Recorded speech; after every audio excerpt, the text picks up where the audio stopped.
Good. So, all right. Hello to all our podcast listeners out there for Women in Motion. Today I have the honor of interviewing the creator of Familiar Monsters, Ali Ross. So, Ali, thank you so much for being here on our podcast today, and we're so lucky to have you. Thank you so much for having me. I really appreciate the invite. Of course. So, just had a couple questions here. What inspired the creation of Familiar Monsters? It was actually a lot of little stories went into it. My friend Amy Shell, who you know, her and I used to just kind of make up all these little stories while we were driving around and stuff, and Mhm. just kind of to try to embody the characters because we always really loved those stories about really strong friendships, and Mhm. especially ones that go through lots of trials and things like that.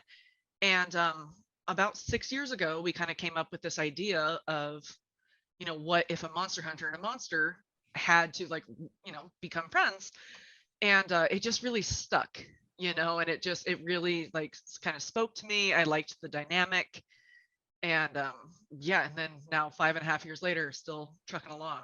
So It's so neat and interesting how sometimes we have our like passions and or pet projects and like we grow those seeds and then to see them like grow into something beautiful and just yeah. be flowering and it's just all I feel like a lot of times it comes from like us naturally, our subconscious and just sometimes like random and interesting things that inspire us too. It could be nature, it could be poetry, it could be a song. So Yeah, I love that. I totally agree with that. very neat. So let's see. So personally, Ali, do you have a favorite episode or segment of Familiar Monsters? You could even one or two. It's probably hard to pinpoint. A lot of creation went into your work, so a lot of um ideas. you know what's funny about that? I really do have a very favorite part of it. Very um cool. Issue 10 is the longest issue. They're usually around 100-ish pages.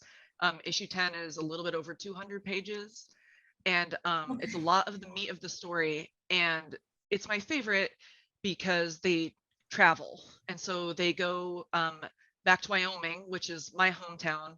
And so I got to use a lot of actual references from my hometown in it, and like in drawing, that was really cool. And Mhm. they go to Louisiana and New Orleans, which is where my Aunt Shirley was from. Mhm. And so I got to use a lot of like drawings of backgrounds of places I had been with her. And I Mhm. even used her house as like the house they go to. And so it was like a cool way, now that she's passed, that I get to honor her, that she's in this thing forever, that her home is there. And that part of the story is also, I think, really grinds in the sometimes you have these friendships that you're willing to do anything for and sacrifice anything for. And that part of it just really kind of shows like what Jon is willing to do, and Gare's understanding of, wow, this man is willing to do anything for me. So I just love that part of the story. That's wonderful. And you said that specifically, is it serial 10 or slide 10? Episode 10. Episode 10. Okay, Yeah. perfect. I will definitely be sure to check that particular episode out as well.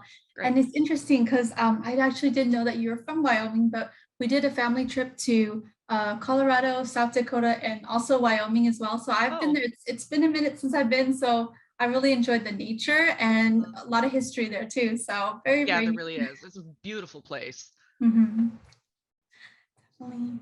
So if since Garrick is a musician in the story, if Garrick had a favorite song, what do you feel it would be? You know, when you showed me that question, I actually got a good laugh because Amy and I have talked a lot about this. Mm-hmm. And as ridiculous as it is, we think it'd be something like poppy and kind of like we really envision him loving like Party in the USA and just like dancing around and like being a dork to it, and then having Jon come in and like, because he's no nonsense and wanting Mm-hmm. nothing to do with it, but having Gare still be able to pull that out of him and like dance around to this stupid song during all the seriousness of their lives. And so I always just envisioned that he would love that, and like and that he'd be really into Taylor Swift. Like I just always thought he'd be like, yeah, I get her. Yeah. So, I totally get it, and I could see the Party of the USA dynamic as well. I feel like of some of the episodes that I've seen and screened for Familiar Monsters, like I feel like Gare is very passionate and in the moment, and it's like mhm. my perception is that whatever he feels in that moment, he's just gonna go with it, like no matter what. So I'm so cool. glad it comes across that way because that's spot on. That's definitely exactly who he is.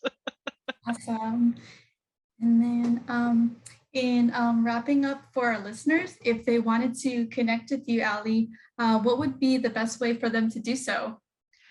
They can either go to the website where the comic is, which is www.familiar-monsters.com, and there is a place where they can send me messages there. Or if they'd rather do Facebook, there's a Familiar Monsters Facebook page, and I am fairly responsive on there.